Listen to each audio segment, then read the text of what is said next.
안녕하세요. 야너비의 김현우입니다. 2014년 수능 AB 간접 광고라는 사회 지문을 같이 볼 건데요. 이 지문의 특징은 지문 중간에 다른 영역의 지문이 삽입된 구조입니다. 이런 유형의 지문 구조가 가끔씩 출제되거든요. 그래서 이 지문은 앞에는 간접 광고라는 사회 지문이고요. 중간에는 제도를 언급하는 법 지문이에요. 그리고 마지막 문단쯤 들어가면 다시 사회 지문으로 빠져나와서 문제점과 해결책, 즉 PS 구조로 글을 마무리 짓습니다. 그래서 이 지문의 구조적 특성을 생각하면서 우리 같이 보도록 하겠습니다.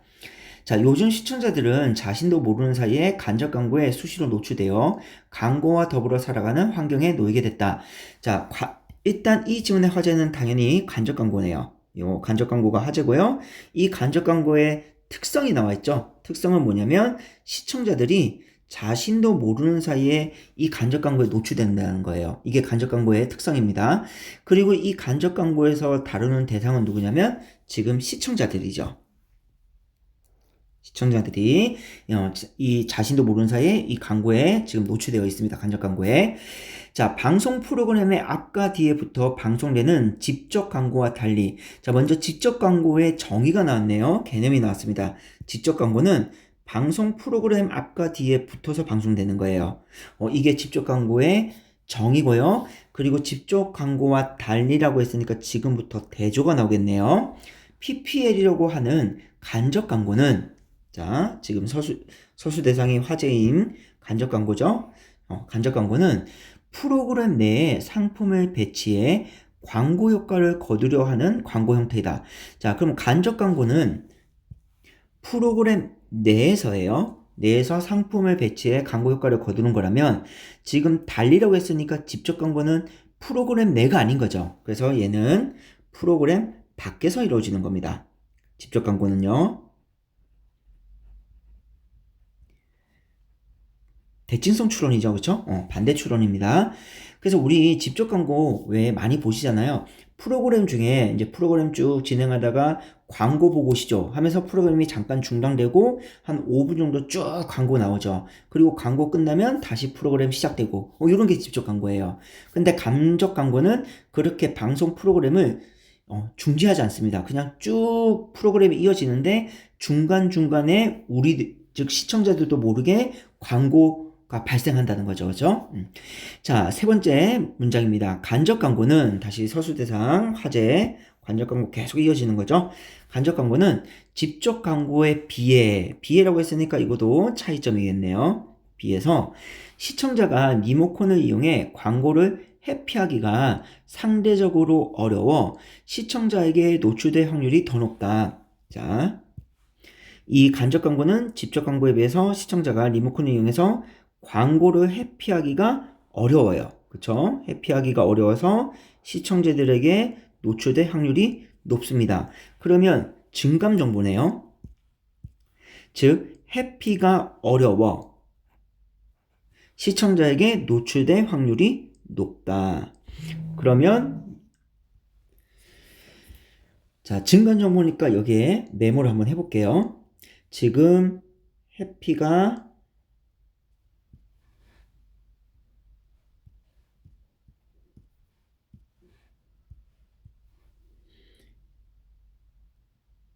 회피가 어려워서 어떻게 해요? 노출될 확률이 높아지는 거죠.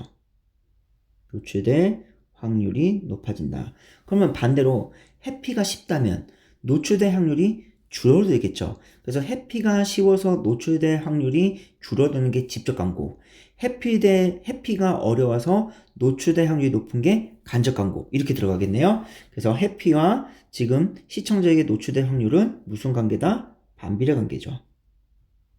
자, 이렇게 증감 정보 상관관계가 나왔으니까 제가 메모를 했습니다. 자, 두 번째 문단 가볼게요. 광고주들은 광고를 통해 상품의 인지도를 높이고 상품에 대한 호의적 태도를 확산시키려고 한다. 자, 서술 대상이 누구냐면 시청자들이 아니에요. 그쵸? 광고주들입니다. 그래서 이 간접 광고에 대해서 시청자와 광고주들이 다른 입장을 취하는 거예요. 시청자들한테는 간접 광고가 피할 수 없는 어떤 문제점에 해당한다면 광고주 입장에서는 간접 광고가 좋은 거죠. 그렇죠? 왜냐면 지금 첫 번째 이 간접 광고를 통해서 상품의 인지도를 높이고 그 다음에 상품에 대한 호의적 태도를 확산시킬 수 있으니까요. 자, 간접 광고에서는 이러한 광고 효과가 뭡니까? 위에서 제시된 1번, 2번이죠. 1번, 2번. 다만 여기서 여러분들이 물론 이제 문제에서 물어보진 않았는데요. 지문을 조금 더 명확하게 읽는다면 여기서는 간접 광고라고 하진 않았습니다. 광고라고 했어요. 그렇죠? 그래서 직접 광고든 간접 광고든 둘 다 광고예요. 따라서 두 광고 다 상품의 인지도를 높이고 상품에 대한 호의적 태도를 확산시킨다라는 거는 뭐가 된다? 공통점이 될 겁니다. 그렇죠? 그래서 문제에서 물어보진 않았지만 얘는 전체 광고의 공통점으로 볼 수 있겠죠. 그런데 그런 두 가지 효과는 직접 광고보다는 간접 광고가 훨씬 더 좋다고 얘기해요. 뒤쪽에서요. 그러면 이제 같이 볼게요. 자, 간접 광고에서는 이러한 광고 효과를 거두기 위해 A 하기 위해 B 한다 구조네요. 뭐뭐기 위해. 그쵸? 그러면 앞에가 목적, 뒤에가 수단. 그래서 주류적 배치와 주변적 배치를 활용한다. 즉 간접 광고는요. 1번 주류적 배치와 2번 주변적 배치를 활용해서 상품의 인지를 높이고 상품에 대한 호의적 태도를 확산시킨다는 거겠네요. 자, 그리고 언급 순서가 지문의 제시 순서니까 이 순서대로 이야기를 시작하겠죠. 이게 일반적인 겁니다. 그래서 먼저 뭐부터 시작합니까? 주류적 배치부터 시작합니다. 자, 주류적 배치는 출연자가 상품을 사용하거나 대사를 통해 상품을 언급하는 것을 우리가 주류적 배치라고 하고요. 자, 이제 두 번째 주변적 배치에 대한 얘기를 하네요.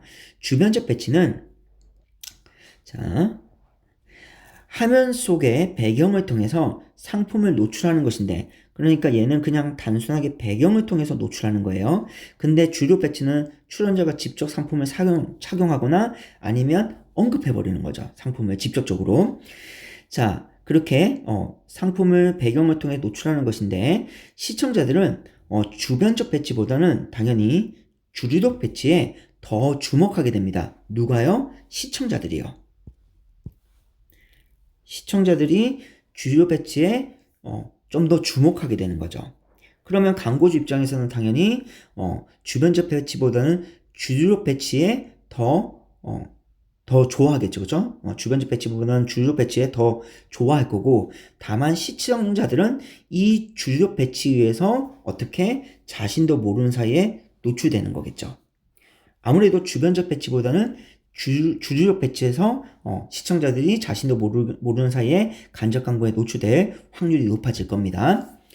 또 간접 광고를 통해 배치되는 상품이 자연스럽게 활용되어 프로그램 맥락에 잘 부합한다면 자, 가정문이네요. if 한다면 해당 상품에 대한 광고 효과가 커지는데 즉 그러면 if 가정문이니까 만약에 상품이 자연스럽게 활용되어 프로그램 맥락에 잘 부합되지 않는다면 그러면 광고 효과가 작아지겠죠. 그쵸? 그래서 이런 것도 증감 정보입니다. 그쵸? 그래서 프로그램 맥락에 부합이 되면 프로그램 맥락에 잘 부합이 된다면 광고 효과는 커지게 될 겁니다. 그러면 무슨 관계? 비례관계. 그리고 이를 뭐라 한다? 우리는 맥락 효과라고 하는 겁니다.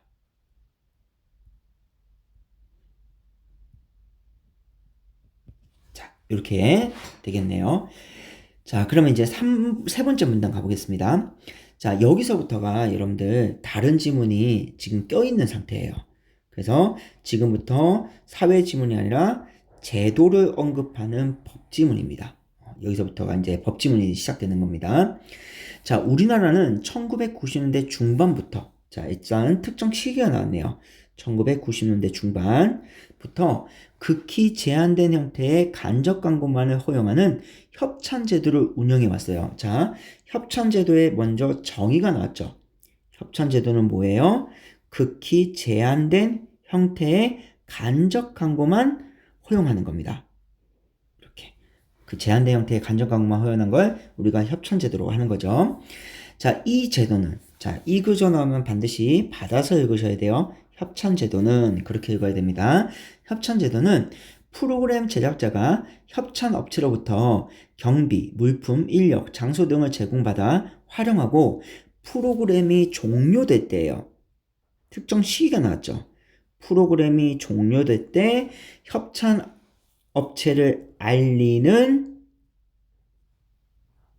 뭐예요? 협찬 고지를 허용합니다. 자, 협찬 고지의 정의는 뭐예요? 협찬 업체를 알리는 거죠. 이게 협찬 고지고요. 이 협찬 제도는 당연히 협찬 고지를 허용을 합니다. 근데 이 협찬 고지라는 건 결국 뭐예요? 극히 제한된 형태의 간접 광고라는 거죠. 그렇죠? 협찬 고지는 극히 제한된 형태의 간접 광고입니다. 요거 놓치시면 안 돼요. 나중에 뒤에 문제 풀 때 되게 중요한 정보입니다.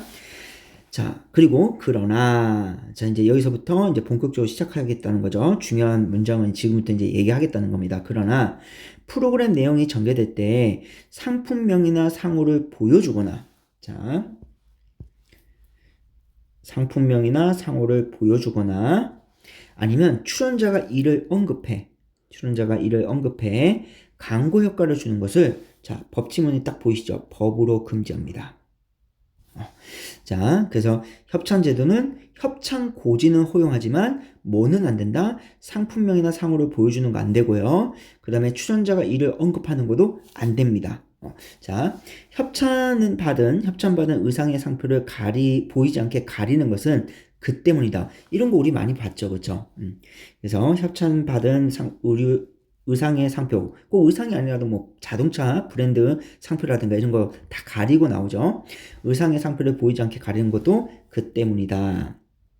그러니까 얘가 의상의 상표를 가리는 게 결과. 그리고 왜 가려요? 요 협찬 고지만 허용하기 때문에.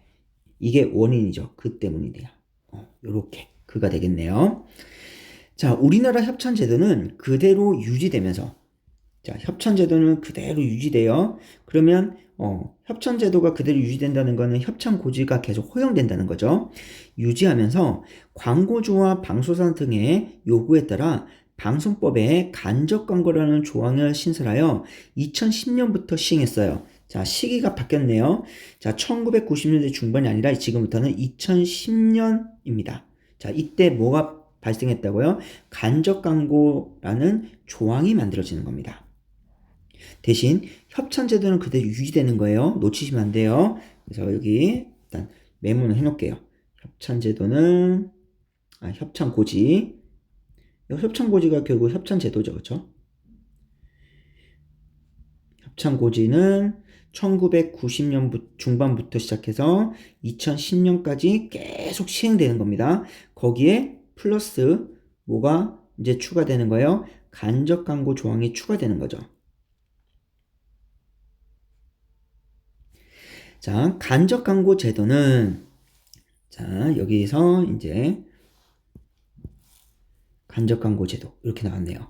근데 이게 꼭 사회 지문이 아니라 어떤 지문에도 마찬가지인데 지금처럼 기억, 니은 이렇게 나오잖아요. 그럼 뒤에서 당연히 우리한테 뭘 물어볼까요? 공통점과 차이점 문제 물어보겠죠, 그렇죠? 그래서 이런 거는 굳이 우리가 문제를 보지 않더라도 여기서 내가 공차를 따야겠구나 라는 게 느껴질 겁니다. 그러면 당연히 여기서부터 여기까지 이제 쭉 읽어 내려갈 때 우리는 뭘 잡아야 돼요? 당연히 공통점과 차이점을 잡아야 돼요. 물론 내용도 중요하지만 이거 찾는 것도 되게 중요한 겁니다. 왜? 뒤에서 물어볼 거니까요. 자, 그러면 찾으면서 한번 읽어볼게요. 자, 간접 광고 제도가 도입된 취지는 프로그램 내에서 광고를 하는 행위에 대해 법적인 규제를 완화하여 자, 간접 광고 제도는 법적 규제를 완화해서 자, 방송 광고 산업을 활성화하겠다는 것이었다. 자, 여기서 법적인 규제를 완화한다는 건 이거죠. 극히 제한된 형태의 간접 광고만 허용했잖아요. 이거를 완화했다는 거예요. 극히 제한된 형태의 간접 광고를 완화해서 이제 간접 광고를 좀 더 자유롭게 할 수 있도록 만들었다는 거죠. 이게 규제 완화입니다. 자, 이로써 이 규제 완화, 즉 간접 광고 제도로서 니은으로서 프로그램 내에서 상품명이나 상호를 보여주는 것이 허용되었다.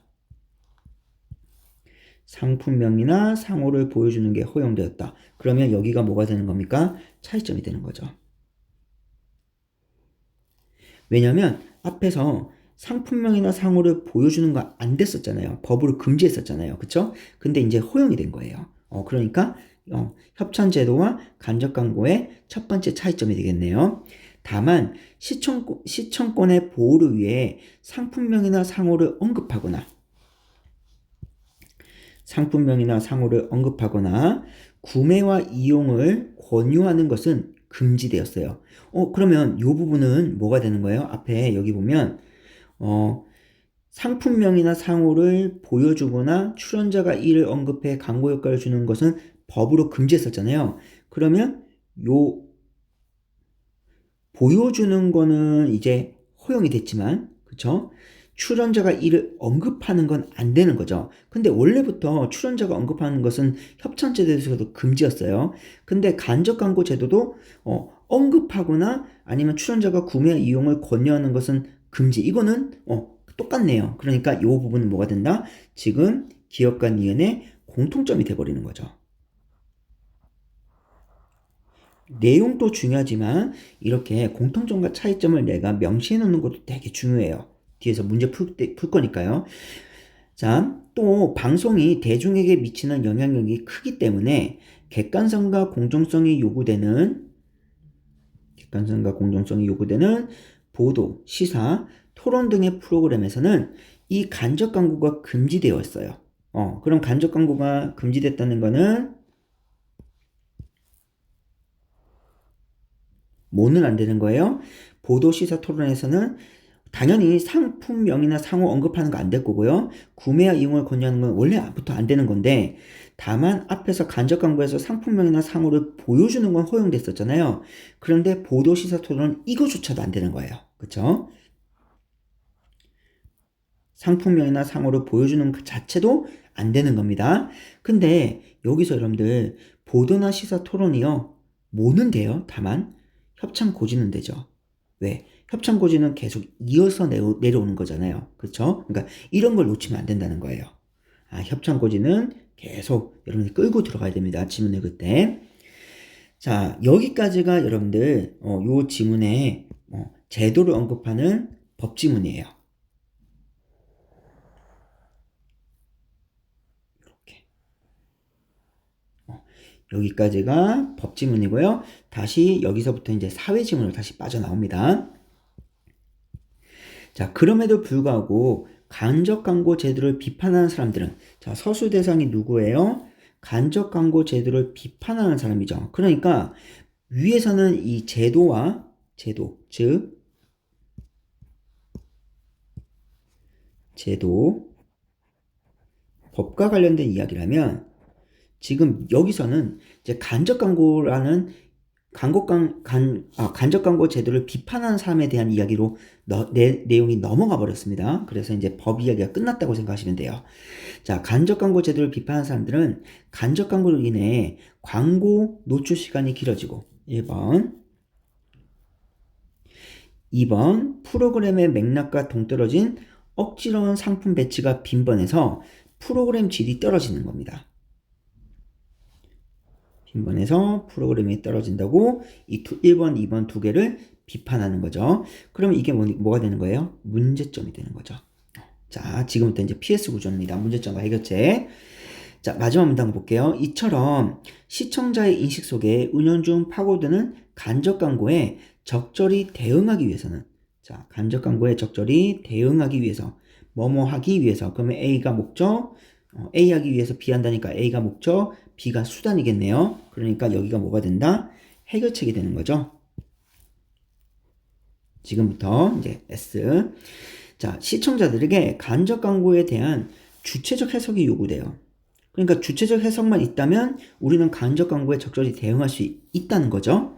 미디어 이론가들에 따르면, 자, 대상이 달라요. 앞에서는 간접 광고 제도를 비판하는 사람이라고 했지만 여기서는 미디어 이론가들입니다. 다른 대상들이에요.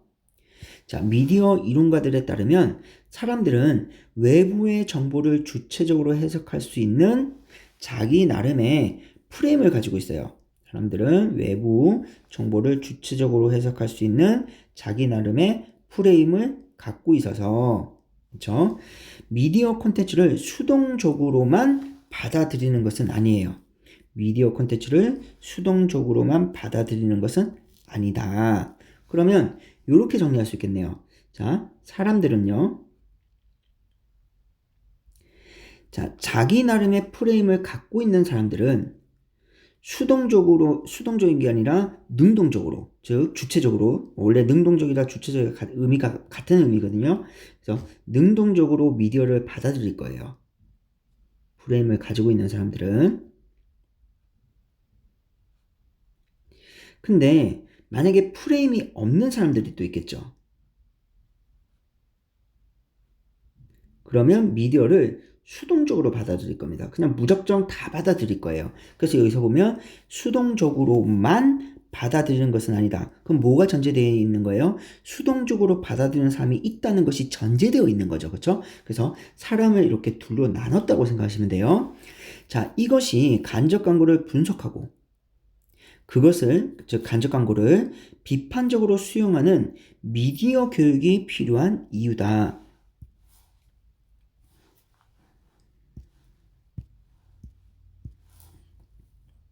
미디어 교육이 필요하다. 자, 그러면 능동적인 자기 나름의 프레임을 갖고 있는 이런 능동적인 사람들은 당연히 주체적으로 해석할 수 있으니까요. 간접 광고를요. 그러면 그 간접 광고에 대해서 적절히 대응할 수 있는데 수동적인 사람들은 대응할 수 없잖아요. 그래서 이 수동적인 사람들에게 뭘 하겠다는 거예요? 미디어 교육을 시키겠다는 거죠. 그러면 이 수동적인 사람들이 이 미디어 교육을 통해서 무엇으로 바뀐다? 능동적인 사람, 즉 자기 나름의 프레임을 갖게 돼서 간접 광고를 적절히 대응할 수 있다는 거잖아요. 그러니까 이게 해결책입니다. 미디어 교육이 궁극적인 이 지문의 해결책에 대한 이야기겠죠. 자, 여기까지가 이 지문의 내용입니다. 자, 그러면 우리 같이 문제를 풀어보도록 하겠습니다. 24번입니다. 윗글에 대한 설명으로 적절하지 않은 것을 골라라. 내용 일치 문제네요. 1번 간접 광고의 개념과 특성을 밝히고 있다. 그렇죠? 간접 광고가 무엇인지 우리한테 설명했고 간접 광고의 특성도 밝혔었죠. 특히 간접 광고의 특성은 뭐예요? 요거 자신도 모르는 사이에, 그렇죠? 자신도 모르는 사이에 이렇게 노출시키는 거, 이런 게 특성이라고 볼 수 있고요. 아니면 요거, 자, 간접 광고는 광고를 회피하기가 상대적으로 어려워서 시청자에게 노출될 확률이 높다. 이것도 간접 광고의 특성으로 볼 수 있겠죠. 자, 2번 간접 광고와 관련된 제도를 소개하고 있다. 우리 간접 광고와 관련된 제도가 두 가지가 있었죠. 그게 기업과 니은이었죠. 그래서 여기 보면 협찬제도, 그 다음에 간접 광고제도, 이렇게 두 가지 제도를 소개했었습니다. 3번 간접 광고를 배치 방식에 따라 구분하고 있다. 지문에서 배치 방식 뭐가 있었습니까? 간접 광고에서 주변적 배치와 주류적 배치, 이렇게 두 가지가 있었죠. 그쵸? 이 부분이 아니라 윗부분이겠네요. 주류적 배치와 주변적 배치, 이렇게 두 개를 제시했으니까 구분하고 있다. 적절하고요. 4번 간접 광고 제도에 대한 비판적 견해를 소개하고 있다. 자, 간접 광고 제도에 대한 비판적 견해가 아까 여기였죠. 간접 광고 제도를 비판하는 사람들, 이 부분이네요. 그래서 적절한 선지고. 그러면 정답이 5번이 되겠네요. 적절하지 않은 거. 자, 간접 광고에 대한 이론의 발전 과정을 분석하고 있다. 간접 광고에 대한 이론의 발전 과정은 아닙니다. 그쵸? 물론 이게 1990년 중반과 그 다음에 2010년이었죠. 10년 해서 간접 광고가 이렇게 발전되는 부분을 언급하긴 했지만 이거를 발전 과정이라고 얘기하기는 어려워요. 오히려 이거는 규제 완화죠. 규제가 완화된 부분을 이야기하는 거지 그 이론이 더 세련되고 멋지게 이렇게 발전된 건 아닙니다. 그래서 정답이 5번이 되겠네요. 자, 25번 윗글을 통해 알 수 있는 내용으로 적절한 것을 골라라. 자, 이것도 똑같이 내용 일치 문제네요. 간접 광고에서 주변적 배치가 주류적 배치보다 더 시청자의 주목을 받는다. 시청자의 주목을 받는 거는 당연히 주변적 배치가 아니라 주류적 배치겠죠. 그래서 요 두 개가 바뀌어야겠네요. 적절하지 않네요. 2번 간접 광고는 직접 광고에 비해서 즉 간접 광고는 그냥 바로 읽어버릴게요. 시청자가 즉각적으로 광고를 회피하기가 더 쉽다. 직접 광고에 비해서 시청자가 즉각적으로 광고를 회피하기가 더 쉬운 게 아니죠. 더 어렵죠. 그쵸? 그래서 아까 우리 여기서 증감 정보 잡았잖아요. 여기. 그쵸? 반비례 관계라는 거. 자, 3번. 간접 광고가 삽입된 프로그램을 시청할 때에는 수용자 개인의 프레임이 작동하지 않는다. 아니요. 작동하는 사람이 있어요. 능동적인 사람들. 그쵸? 이렇게 작동하는 사람들도 존재하기 때문에 작동하지 않는다고 이렇게 단정 지을 수는 없습니다. 자, 적절하지 않네요. 이런 사람들도, 능동적인 사람들도 존재할 거니까요. 자, 4번. 지적 광고와 간접 광고는 광고가 시청자에게 주는 효과의 정도에 따라 구분한 것이다. 직접 광고와 간접 광고가 시청자에게 주는 효과에 따라서 구분한 게 아니죠. 그쵸? 직접 광고와 간접 광고는 프로그램 내냐, 프로그램 바뀌냐를 가지고 우리가 구분한 거지, 효과 정도에 따라서 구분한 건 아니에요. 그래서 적절하지 않네요. 자, 그 다음에 5번. 간접 광고가 광고인 것을 시청자가 알아차지 못하는 동안에도 광고 효과는 발생할 수 있다. 얘는 어떻게 되나요? 여러분들. 간접 광고가 광고인 것을 시청자가 알아차지 못하는 동안에도 광고 효과는 발생한다. 그래서 이게 회피할 수 없다 했었잖아요. 회피하기가 어렵다. 그쵸? 회피하기가 어렵다. 시청자가 알아채지 못하는 동안. 요게 지문에서 얘기했던 자신도 모르는 사이. 그리고 요 증감정보. 여기서 우리가 5번이 적절하는 건 알 수 있네요. 따라서 25번의 정답이 5번입니다. 자, 그 다음에 26번. 자, 기업간 이연에 대하여 추론한 내용으로 적절하지 않은 것을 골라라. 자, 지금 기업간 이연이 아까 비교 대조였잖아요. 그래서 공통점과 차이점 을 고려하라는 건데, 여기서 하나 더 나가서 우리한테 추론까지 시켜요. 그쵸?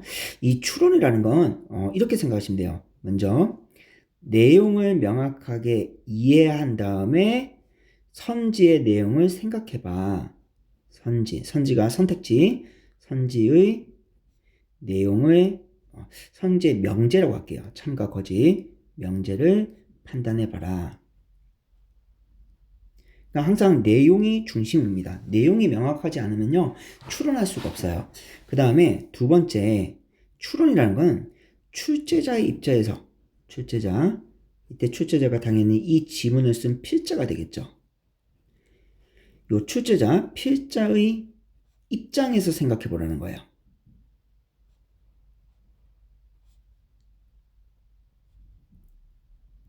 예를 들면 이런 맥락입니다. 만약에 지문에서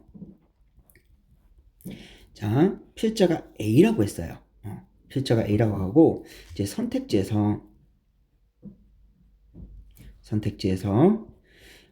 이 지문에서 언급한 이 내용을 통해서 가라고 얘기했을 때, 선택지에서 A를 통해서 가이다 이런 식으로 얘기했을 때 이 가라고 얘기한 것에 대한 명제, 참이냐 거짓이냐를 판단해 보라는 건데, 이때 누구 입장에서? 필자 입장에서.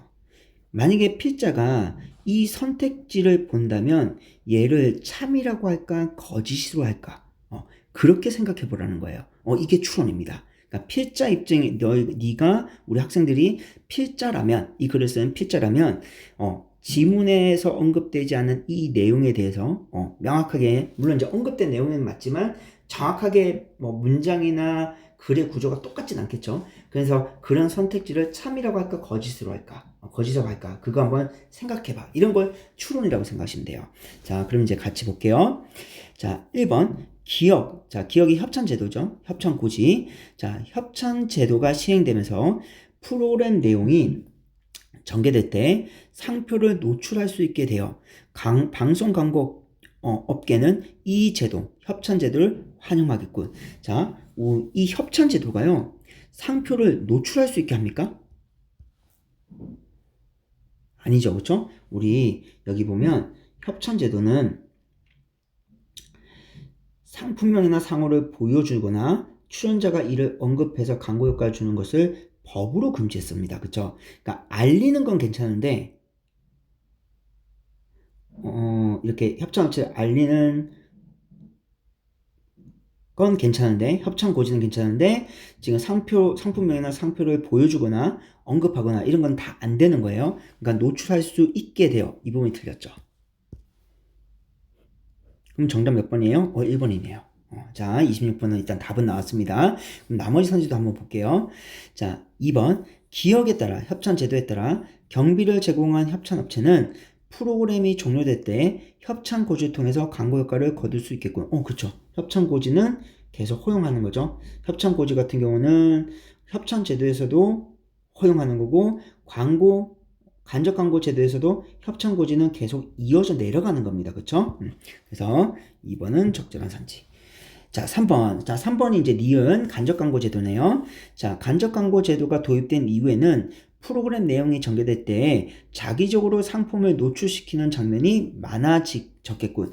자, 상품을 노출시키는 건 어떤가요? 괜찮았죠. 그쵸? 간접 광고 제도는 도입된 취지는 프로그램 내에서 광고하는 행위에 대한 법적 규제를 완화하여 방송 광고 산업을 활성화하겠다는 건데, 이때 상품명이나 상호를 보여주는 것은 허용했어요. 그렇죠? 보여주는 건 허용했습니다. 노출시킨다는 게 뭐예요? 보여준다는 거죠. 자, 얘는 언급은 아니에요. 그렇죠? 언급은 안 됩니다. 언급하는 건 안 되지만 보여주는 건 괜찮으니까 노출시킨다, 보여준다. 같은 맥락이죠? 적절하네요. 그러니까 이런 건 뭐 재진술이라고 생각하셔도 돼요. 언급한다, 노출시킨다, 재진술. 자, 4번. 간접 광고 제도를 도입할 때 보도와 토론 프로그램에서 간접 광고를 허용하지 않는 것은 방송의 공적 특성을 고려한 것이다. 맞는 말이죠. 여기서 방송의 공적 특성이라는 건 뭐예요? 앞에서 여기서 잡았던 요거. 어디 있었나요? 객관성과 공정성을 요구하는 보도, 시사, 토론을 했으니까 요 부분이 뭐가 된다? 방송의 공적 특성이 되겠죠. 물론 방송의 공적 특성이 지문에 이런 단어는 없어요, 여러분들. 다만 이거를 객관성과 공정성을 묶어서 방송의 공적 특성이라고 재진술한 거죠. 그렇죠? 패러플레이징 한 겁니다. 그래서 얘도 적절한 거. 그래서 지금 얼핏 보면요, 1번부터 4번까지는 추론이라기보다는 그냥 내용 일치예요. 그냥 내용 일치 문제랑 똑같은 겁니다.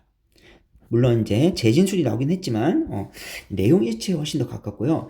그래서 답보다는 오히려 이 5번 선지가 더 중요해요. 얘가 추론이거든요. 자, 이게 추론입니다. 자, 한번 볼게요. 기역에 따른 광고와, 즉 협찬 제도에 따른 광고와 니은 간접 광고 제도에 따른 광고 모두 맥락 효과를 얻을 수 있겠군. 자, 그러면 앞에서 제가 말씀드린 대로 협찬제도의 정의를 보세요. 협찬제도는 극히 제한된 형태의 간접 광고죠.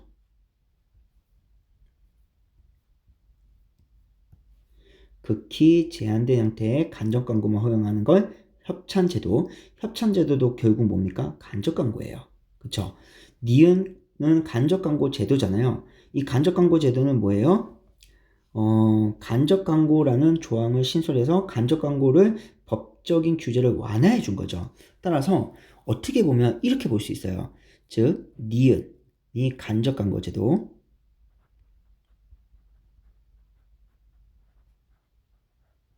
즉 이 간접 광고가 기업 협찬 제도보다 훨씬 더 넓은 범위라고 생각해도 됩니다. 왜냐하면 협찬 제도는 극히 제한된 형태의 간접 광고만 허용하는 거고, 이 간접 광고는 제한되는 게 아니죠. 앞에서 어디 있었나요? 요 법적인 규제를 완화해요. 그렇죠? 요걸 완화시킨 거죠. 극히 제한된 형태를 완화해 준 겁니다. 따라서 니은이 기억보다 더 큰 개념이라고 생각할 수 있어요. 그러면 결국 기억하고 니은 둘 다 뭐가 되는 겁니까? 간접 광고라는 거잖아요. 그리고 요 맥락 효과는 앞에 여기서 나왔었죠. 이 문단에 보면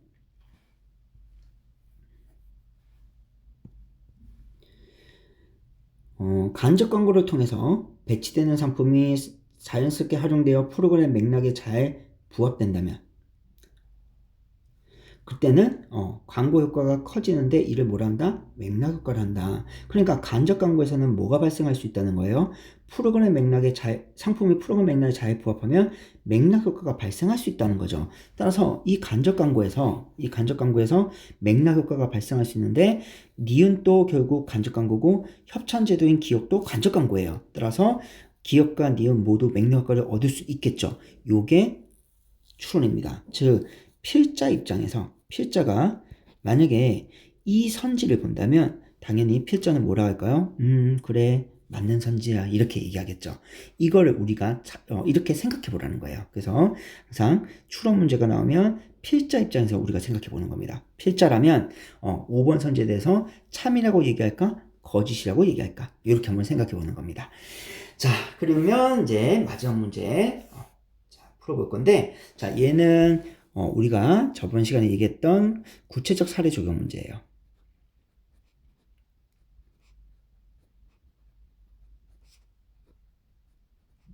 이거를 우리가 같은 사례 적용 문제라고도 합니다. 그러니까 지문의 내용하고 보기의 내용이 일치한다는 거예요. 그래서 이런 경우에는 별로 우리가 먼저 자료 해석부터 해야 되는데 이때 자료라는 건 보기를 말하는 거죠.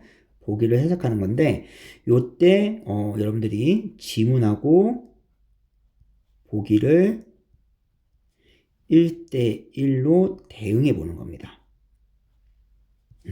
요런 연습을 계속 하셔야 돼요. 그러면 이제 한번 같이 볼게요. 다음은 최근 인기 절정 남녀 출연자가 등장한 우리나라 방송 프로그램의 한 장면에 대한 설명이다. 자, 먼저 연인 관계예요. 연인 관계로 설정된 두 남녀가 세련되고 낭만적인 분위기의 커피 전문점에 앉아 있어요.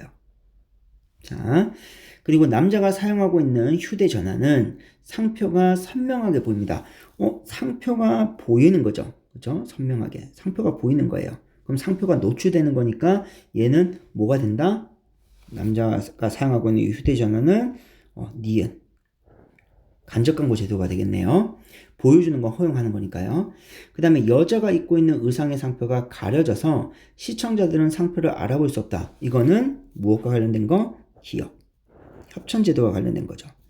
그렇죠? 협찬제도는 보여주는 걸 법으로 금지했습니다. 이렇게 지문하고 보기를 1대1로 대응시키는 거예요. 지금 이게 1대1 대응입니다. 자, 남자는 창밖에 보이는 승용차 상품명을 언급을 하고 소음이 없는 좋은 차라고 칭찬까지 했어요. 자, 그러면 이 부분은 뭐예요? 위반이죠. 앞에서 우리 간접 광고제도에서 언급이나 권유는 금지였잖아요. 그쵸? 그래서 얘는 니은을 위반했습니다. 물론 기억을 위반했다 해도 돼요. 기억, 니은 둘 다 위반한 겁니다. 그쵸? 어차피 기억은 언급조차 안 될 거니까요. 그쵸? 그러니까 기억, 니은 둘 다 위반한 건데 일단 지문상 더 직결적인 거는 기억보다는 니은이 될 겁니다. 그 다음에 여기 보면 커피 전문점, 휴대전화, 의상, 승용차. 그러면 휴대전화, 의상, 승용차는 지금 여기서 남자가 사용하고 있는 휴대전화, 여자가 입고 있는 의상, 그리고 남자가 언급한 승용차. 요 세 가지는 나와 있어요. 그쵸? 근데 커피 전문점까지 들어있네요. 그러면 요 커피 전문점도 여러분들 생각하셔야 돼요. 자, 커피 전문점도 당연히 그러면 간접 광고겠죠. 그쵸? 근데 이게 주류적 배치일까요? 주변적 배치일까요? 를 생각해 봐야 돼요. 우리가 주류적 배치 같은 경우는 출연자가 상품을 착용하거나 대사를 통해서 언급하는 걸 말하는 거고요. 주변적 배치는 화면 속의 배경을 통해서 상품을 노출하는 건데 이때 커피 전문점은 배경이 아니죠. 그쵸? 왜냐면 커피 전문점 안에 있는 거잖아요. 따라서 커피 전문점은 당연히 간접 광고에서 어디에 해당한다? 얘는 주류적 배치에 해당할 겁니다. 만약에 이 남녀가 커피 전문점 앞에서 사이좋게 얘기를 하고 있다거나 그러면 당연히 커피 전문점이 배경이 돼서 주변적 배치가 되겠지만 지금 이 남녀가 커피 전문점 안에 있기 때문에 이건 주변적 배치라기보다는 주류적 배치에 해당하겠죠. 그래서 여기 커피 전문점 이게 커피 전문점 또 그러면 대상이었던 거야? 광고의 대상이었던 거야? 그걸 우리가 느끼셔야 돼요. 자, 그래서 이 커피 전문점, 휴대전화, 의상, 승용차는 이를 제공한 측과 방송사 측이 사전 계약을 위해서 활용된 겁니다. 커피 전문점의 이름과 의상을 제공한 업체 이름은 프로그램이 종료될 때 고지되었다. 이게 뭐예요? 협찬고지. 협찬고지는 협찬제도죠. 그러니까 기억에 해당할 겁니다. 자, 요렇게 자료부터 저희가 해석을 하고요. 그리고 이제 문제를 한번 풀어보겠습니다. 적절하지 않는 거 고르는 거죠. 1번 남자가 사용하는 휴대전화의 제조회사는 간접 광고의 주류적 배치를 활용하고 있고 그렇죠. 지금 남자가 실제 사용하고 있는 거니까 니은 간접 광고 제도면서 동시에 주류적 배치겠네요. 따라서 적절한 선지네요. 자, 2번 여자가 입고 있는 의상을 제공한 의류회사는 간접 광고에 주변적 배치를 활용하고 있다. 아니죠. 주변이 아니라 얘는 주류적 배치가 되겠죠. 왜냐면 실제 여자가 입고 있는 거잖아요. 그쵸? 따라서 정답 2번이 되겠네요. 27번에 2번. 자, 나머지 3번, 4번, 5번은 또 맞는 선지니까 계속 보겠습니다. 3번. 이 프로그램에는 협찬 제도에 따른 광고와 간접 광고 제도에 따른 광고가 모두 활용되고 있다. 협찬 제도에 따른 광고가 기업. 간접 광고 제도에 따른 광고가 니은. 그래서 여기 기업과 니은 둘 다 나와 있잖아요. 그러니까 적절한 선지고요. 4번 남자가 승용차에 대해 말하는 내용으로 보아 이 프로그램은 현행 국내법을 위반하고 있겠군. 적절한 선지죠. 자, 5번 방송 후 화면 속에 배경이 된 커피 전문점을 가려고 그 위치를 문의하는 전화가 방송사에 세도했다면 간접 광고의 맥락 효과가 발생한 것이겠군.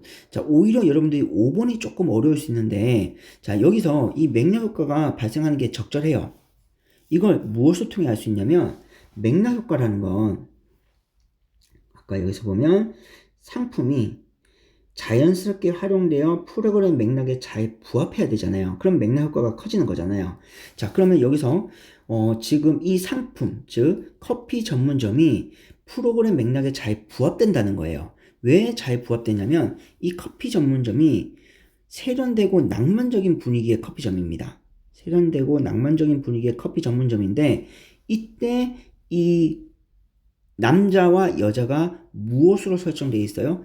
연인관계로 설정되어 있잖아요. 그러니까 지금 남자 여자가 연인관계라고 설정된 상태에서 본다면 이 세련되고 낭만적인 분위기의 커피 전문점이 지금 이 프로그램 맥락에 잘 부합되는 거죠.